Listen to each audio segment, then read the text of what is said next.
지난 시간에는 고린도 교회 안에서 일어난 분쟁의 원인은 바로 진리에서 떠나 사람을 따르고 팔을 나누며 결국 예수 그리스도의 십자가를 중심에 두지 않았기 때문임을 말씀드렸습니다. 또한 우리가 그리스도 안에서 같은 말을 하고 같은 마음과 같은 뜻으로 온전히 하나 되기 위해서는 반드시 하나님의 말씀인 진리로 무장되어야 한다고 했지요. 하나님의 나라는 그리스도의 각 지체들이 주 안에서 하나 될 때만이 아름답게 이루어지며 하나님의 참된 기쁨이 될 수 있음을 명심해야 하겠습니다. 고린도전서 1장 18절 본문에 십자가의 도가 멸망하는 자들에게는 미련한 것이요 구원을 얻는 우리에게는 하나님의 능력이라 하십니다. 멸망하는 사람들, 즉 예수 그리스도를 믿지 않는 사람들에게는 십자가의 도가 미련하게 보입니다. 그래서 어떤 사람은 보이지도 않는 하나님을 어떻게 믿습니까? 라고 조롱하며 차라리 자기의 주먹을 믿겠다고 말합니다. 또 어떤 사람은 교회에 가면 밥을 주느냐, 출세시켜 주느냐 하고 빈정거리며 비웃기도 합니다. 그들에게는 십자가의 도가 미련하게 보이기 때문입니다. 그러나 구원을 얻는 우리에게는 십자가의 도가 곧 하나님의 능력입니다. 왜냐하면 십자가의 도는 십자가에 못 박힌 예수 그리스도를 통하여 믿음으로 구원에 이르는 길이기 때문입니다. 예수 그리스도를 영접하고 그 이름을 믿는 자마다 하나님의 자녀가 되는 권세가 주어지고 영생을 얻게 됩니다. 이는 인간의 지식이나 경험으로는 도무지 이해할 수 없고 상상할 수도 없을 만큼 위대한 하나님의 능력이지요. 요한복음 11장 25절 26절을 보면 예수님께서 나는 부활이요 생명이니 나를 믿는 자는 죽어도 살겠고 무릇 살아서 나를 믿는 자는 영원히 죽지 아니하리니 이것을 내가 믿느냐 말씀하셨습니다. 이 말씀대로 예수 그리스도를 영접한 하나님의 자녀들은 영원히 죽지 않습니다. 그래서 성경에서는 믿음의 사람들이 세상을 떠나면 죽었다 하지 않고 잔다라고 표현합니다. 예를 들어 사도행전 7장 59절 60절을 보면 스데반이 순교하는 장면이 나옵니다. 저희가 돌로 스데반을 치니 스데반이 부르짖어 가로되 주 예수여 내 영혼을 받으시옵소서 하고 무릎을 꿇고 크게 불러 가로되 주여 이 죄를 저들에게 돌리지 마옵소서 이 말을 하고 자니라 기록되어 있지요. 요한복음 8장 44절을 보면 예수님께서는 예수님을 대적하던 유대인들에게 너희는 너희 아비 마귀에게서 났으니 너희 아비의 욕심을 너희도 행하고자 하느니라 말씀하셨습니다. 이는 그들을 낳아준 부모가 마귀라는 의미가 아니라 하나님께 속하지 않은 사람은 어둠의 주관자인 원수 마귀에게 속했다는 의미입니다. 예수님께서 죄인된 우리를 대신하여 십자가를 지시기 전까지 우리 모두도 어둠의 주관자인 원수 마귀에게 속해 있었습니다. 그러나 예수님께서 십자가에서 죽으시고 부활하심으로 우리의 모든 죄를 대속하셨습니다. 이 사실을 믿고 예수 그리스도를 구세주로 영접할 때 우리는 비로소 원수 마귀의 손을 떠나 하나님의 자녀가 되는 권세를 얻게 됩니다. 그리고 하나님께서는 자녀된 우리에게 성령을 선물로 보내주십니다. 성령이 우리 마음 안에서 영을 낳음으로 우리는 하나님의 영으로 인도받는 자녀가 되어 하나님을 아바 아버지라 부르며 천국의 주인인 하나님으로부터 천국을 기업으로 물려받지요. 이처럼 십자가의 도로 말미암아 하나님께서 우리 아버지가 되셨습니다. 그러므로 이것이 곧 하나님의 지혜요 능력인 것입니다. 그런데 이 구원의 도를 처음 듣는 분들 중에는 한 가지 의문이 생길 수도 있습니다. 우리나라에 기독교가 들어온 지 140여 년이 지났습니다. 그러면 140년 전에 태어나 복음을 듣지 못하고 예수 그리스도를 영접하지 못한 채 세상을 떠난 우리 조상들은 어떻게 구원받을 수 있을까요? 마태복음 12장 40절에 요나가 밤낮 사흘을 큰 물고기 뱃속에 있었던 것 같이 인자도 밤낮 사흘을 땅속에 있으리라 했고, 여기서 인자는 우리 예수님을 의미합니다. 에베소서 4장 9절에도 올라가셨다 하였은즉 땅 아랫곳으로 내리셨던 것이 아니면 무엇이냐 말씀했습니다. 또한 베드로전서 3장 19절에는 저가 또한 영으로 옥에 있는 영들에게 전파하시니라 했지요. 이 말씀들을 종합해 보면 예수님께서는 십자가에서 운명하신 뒤 곧바로 천국으로 가신 것이 아님을 알 수 있습니다.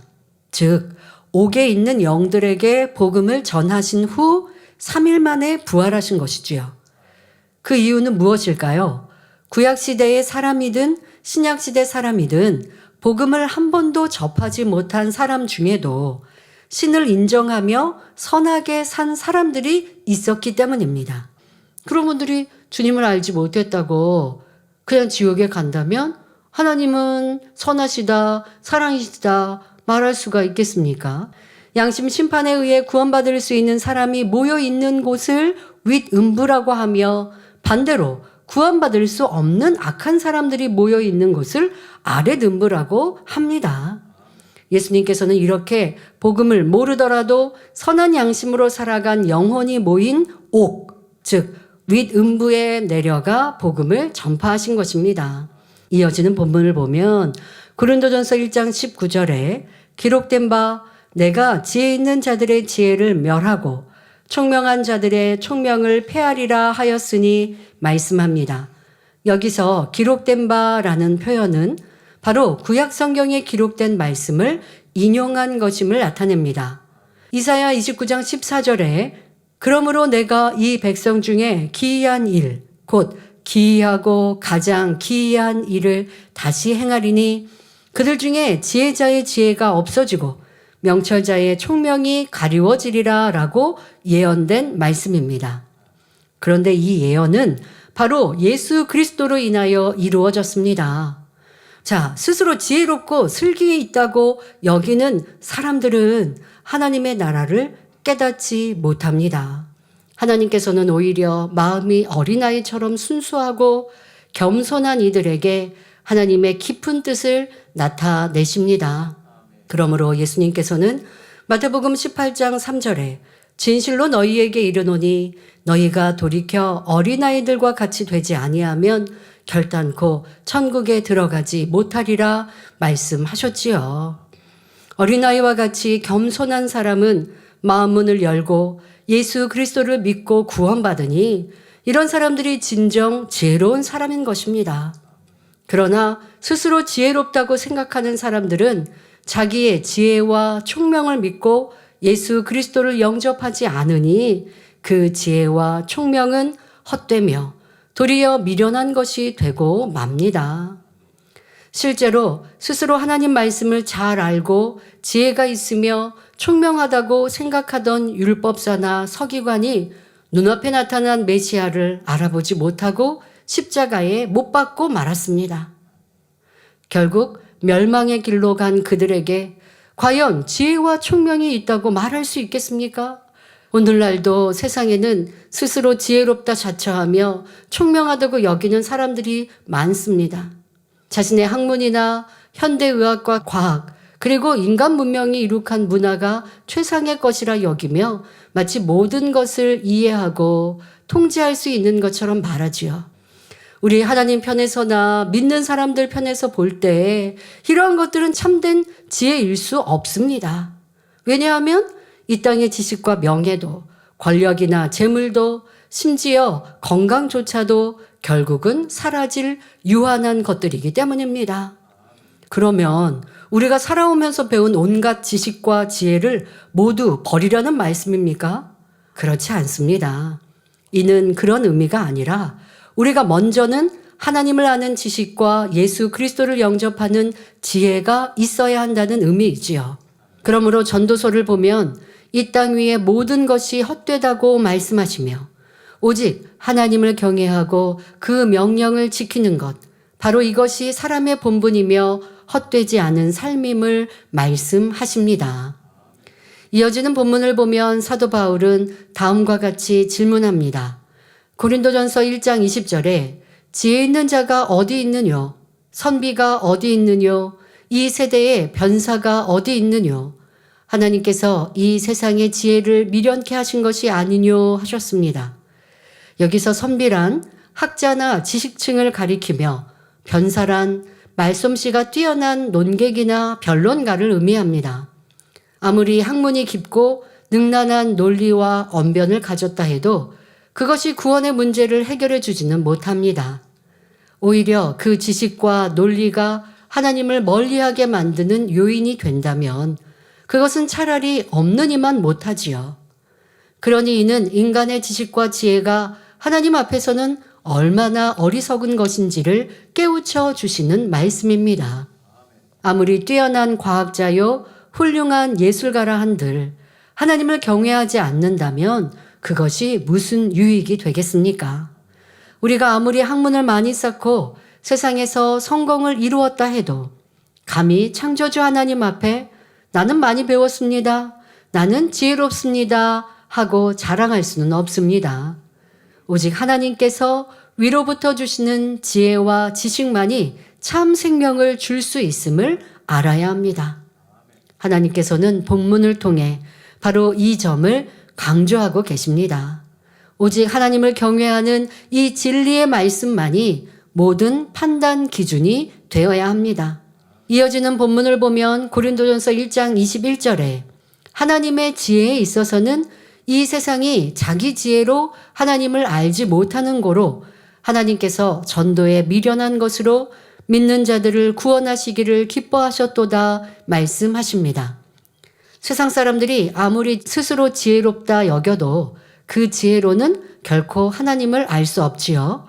그러니 하나님께서는 그 세상 사람들의 눈에 어리석게 보이는 전도를 통해 믿는 사람들을 구원에 이르게 하신다는, 그러니까 전도를 통해서 세상 사람들을 이제 믿음으로 구원으로 이끌게 하신다는 말씀입니다. 하나님의 지혜는 그 깊이와 넓이를 헤아릴 수 없을 만큼 무궁무진하십니다. 예를 들어 우주 만물에 담긴 하나님의 지혜와 능력이 얼마나 크고 놀라운지요. 매일 아침 떠오르는 해, 질서정연하게 운행하는 수많은 별들, 꽃이 피고 바람이 불며 비가 내리고 계절이 바뀌는 자연의 섭리는 그 자체로 창조주 하나님의 살아계심을 증거합니다. 그러므로 로마서 1장 20절에 창세로부터 그의 보이지 아니하는 것들, 곧 그의 영원하신 능력과 신성이 그 만드신 만물에 분명히 보여 알게 되나니 그러므로 저희가 핑계치 못할지니라 말씀하지요. 그런데 세상의 지혜와 지식은 이 분명한 창조의 증거들을 부인하고 우연의 산물이라고 주장하며 오히려 하나님의 존재를 믿지 못하게 합니다. 인간은 스스로 똑똑하다고 생각하지만 그 지식과 지혜로는 창조주 하나님을 깨달을 수 없습니다. 그러므로 하나님께서는 말씀을 전하는 단순한 방법, 곧 전도를 통해 믿음을 주시고 구원하기를 기뻐하신 것입니다. 세상에서 자랑하는 지혜와 지식으로는 결코 구원의 길을 열 수 없습니다. 바로 십자가의 도, 세상 사람들이 볼 때는 미련하게 보이는 이 복음 안에 하나님의 지혜와 능력이 담겨 있습니다. 그리고 이 복음은 오늘도 전하는 자들의 입술을 통해 많은 영혼을 구원의 길로 인도하고 있습니다. 로마서 10장 14절 15절에 그런즉 저희가 믿지 아니하는 일을 어찌 부르리요? 듣지도 못한 일을 어찌 믿으리요? 전파하는 자가 없이 어찌 들으리요? 보내심을 받지 아니하였으면 어찌 전파하리요? 기록된 바 아름답도다 좋은 소식을 전하는 자들의 발이여 함과 같으니라 말씀한 대로 복음을 전하는 여러분의 발걸음을 주님께서는 참으로 아름답게 여기십니다. 그러므로 때를 얻든지 못 얻든지 전도에 힘써 수많은 영혼을 구원의 길로 인도하는 아름답고 복된 성도님들이 되시기를 주님의 이름으로 축원합니다.